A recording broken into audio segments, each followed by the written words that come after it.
Western Sahara Case, ICJ reports 1975.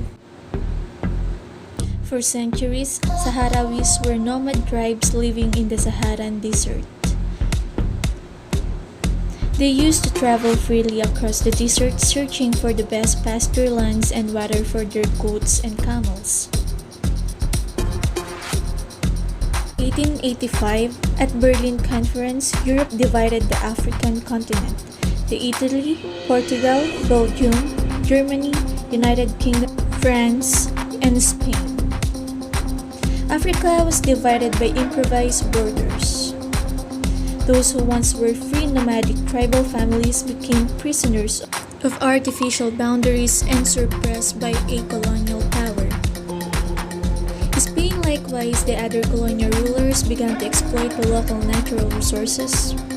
In 1963, Spain discovered the world's largest phosphate reserve, which transformed the land and the fate of Sahrawis forever. For decades, Sahrawis peacefully coexisted with the Spanish rulers, but in the 70s, nationalist movements arose across Africa. Sahrawis began to feel that Western Sahara was their land, their nation. Back then, the UN was involved in the decolonization process of all African countries. Spain was forced to leave Western Sahara and began to negotiate independence with the Sahrawis. But the Moroccan king Hassan II claimed the territory was and will always be part of Morocco. In 1961, Hassan II began to claim Western Sahara, Mauritania, Western Algerian soil, northern part of Mali, Ceuta, and Melilla.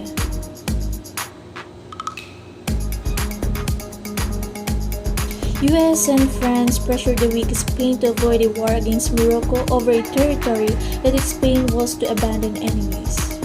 Western Sahara was just another pawn in the world chess game played by the US and the URSS.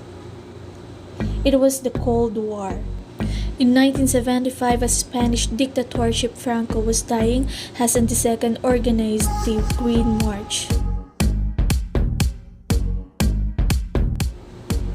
The Spanish army left the territory overnight, leaving behind the Sahrawi population. The war between Morocco and the Polisario Front began.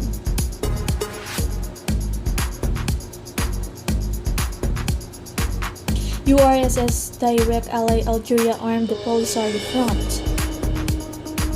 US and France armed Morocco.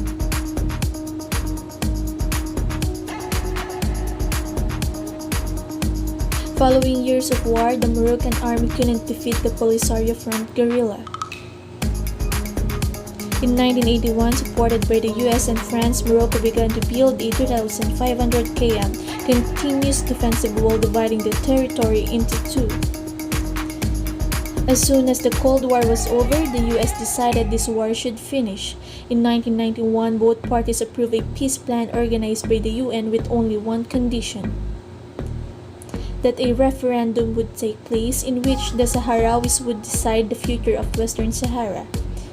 The Moroccan regime trained Moroccan settlers on Sahrawi language, customs, and culture to include them in the Sahrawi census.